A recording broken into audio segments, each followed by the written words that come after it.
Geopolitical tensions in the Middle East are once again highlighting South Korea's vulnerability to global oil shocks. One potential alternative gaining traction is hydrogen. While much of today's hydrogen is derived from imported LNG in South Korea, it offers a strategic shift towards a self-sustaining future. For more on this, our business and economics correspondent Do-yeon joins us in the studio to discuss more about this energy vulnerability. Welcome, Do-yeon. Thanks for having me. So, Do-yeon, you've spent the past week diving deep into the hydrogen sector. Based on what you found, do you think this is a realistic path towards energy independence for South Korea? Well, that's right. First, with over 70% of our crude oil coming from the Middle East, finding an alternative isn't just about the environment. It's an economic imperative. I visited the capital region's largest hydrogen plant to see how this transition is stabilizing local energy costs and where it still falls short. First, take a look. A heavy-duty truck carrying bright orange tube trailers pulls into a facility. Its cargo is hydrogen. This is the largest hydrogen production plant in the capital region, located in Pyeongtaek. By extracting hydrogen from natural gas, the facility produces up to 7 tons daily, enough to charge over 8,000 cars. Amid rising geopolitical tensions, Korea's energy vulnerability is intensifying.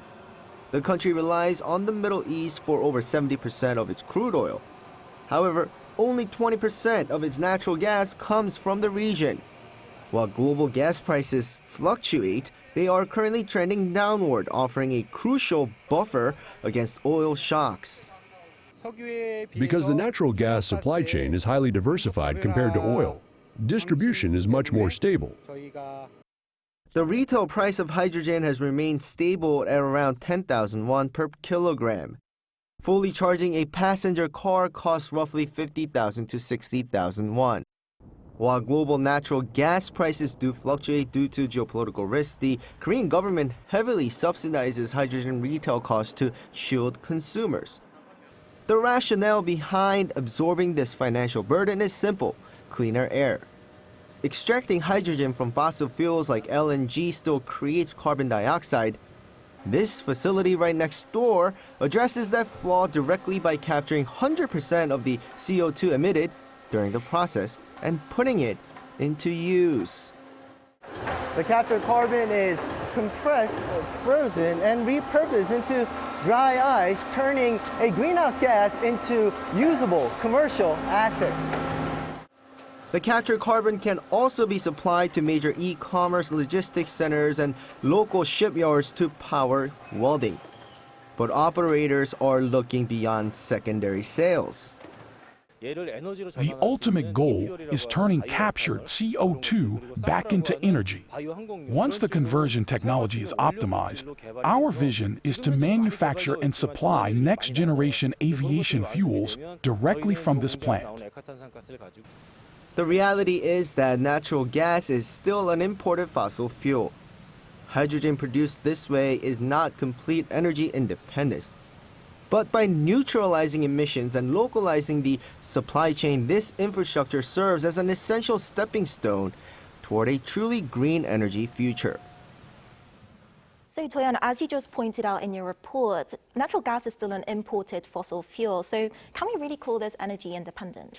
Right. Strictly speaking, no. True energy independence will only come with what we call green hydrogen. So that is hydrogen extracted purely from water using renewable energy, thereby eliminating the need for imported LNG. But right now, that process is too expensive. So the government is using this LNG-based hydrogen as a transitional stepping stone. The goal is to preemptively build up the nation's physical infrastructure, the pipelines and charging stations, so that when water-based green hydrogen becomes economically viable, our ecosystem is already running. Right, and speaking of that ecosystem, we're seeing a rapid expansion on the mobility front. And how do you think South Korea is positioned in the global race to, commercialize this?